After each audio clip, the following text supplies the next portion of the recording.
वकार खान साहब, action speaks louder than words. अगर वाकई में इसराइल और अमेरिका चाहता है कि फ़लस्तीन में, गाज़ा में अमन हो, वहाँ पर तामीर नौ हो, तो सबसे पहले आपको नहीं लगता कि वहाँ पर जो इमदाद की रसाई है, ग़िज़ाई क़िल्लत है, उसको ख़त्म किया जाना चाहिए? इमदाद की रसाई वहाँ पर सबसे पहले मुमकिन बनानी चाहिए। अभी तक तो सिर्फ लफाजी दिखाई दे रही है। इससे पहले भी एक मुआहिदा हुआ जो कि लॉन्ग टर्म नहीं रहा। अभी आपको लगता है कि ये मुआहिदा कोई ब्रेक थ्रू सामने लेकर आ सकेगा?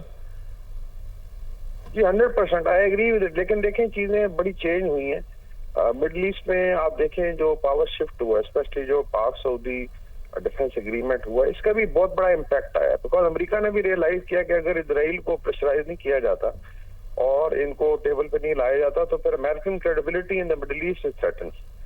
और चूंकि अमेरिका एक नेट गारंटर रहा है पीस का, सारी दुनिया को पता है, पिछले आप पहले ऑलमोस्ट 5 दहाइयों से उनकी फोर्सेस भी वहाँ प्रेजेंट हैं और ऑलमोस्ट सारे गल्फ ममालिक में, और उस पर रिलाई भी किया जाता था। लेकिन अभी शुकूक शबात में बढ़ गए थे कि I think US started thinking कि इजराइल को ज्यादा पैम्परिंग से उनका अपना बहुत ज्यादा नुकसान हो रहा है। दैट्स व्हाई आई थिंक ये भी एक मेजर कैटलिस्ट है। उसमें पाकिस्तान का इमर्ज करना as a strong contender, as a net security provider, तो ये सारा मिला के मेरे ख्याल में भी चीजें शायद बेहतरी की तरफ जाए। आपकी बात 100% ठीक है कि सबसे पहले एक तो बॉम्बिंग बंद होनी चाहिए, नंबर 2 फिर ह्यूमैनिटेरियन एड जो है, मेडिकल एड है, जिस तरह अभी बात हो रही, काफी लोग बरिड हैं, उसके अलावा जो है बच्चे स्टार्व हो रहे हैं, प्यास से मारा जा रहा है, तो दिस हैज टू स्टॉप और इमीडिएटली रश होना चाहिए। आई एम श्योर चीजें सारी सही, आप और उम्मीद है कि चीजें बेहतर होंगी। वकार खान साहब, एक अहम स्टेक होल्डर है हमास, इसमें आप समझते हैं कि जो मंसूबा पेश किया गया है एज इट इज उनके लिए भी ये काबिल कबूल होगा, या फिर उनके पास अब कबूल करने के अलावा कोई चारा नहीं है? What's your take on this?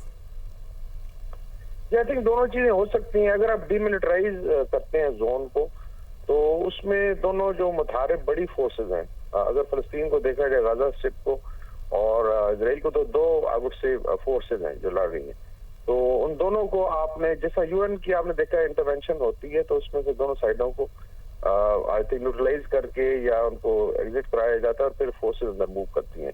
तो चूंकि भी सारे इसके अंदर आई थिंक डिटेल सामने नहीं आई, अभी तो इसका ब्रॉडर आप कहने कि एक स्पेक्ट्रम सामने आया है, तो दोनों साइडों को पीछे हटना पड़ेगा और फिर then they move to a political solution जिसके अंदर गाजा की डेवलपमेंट है।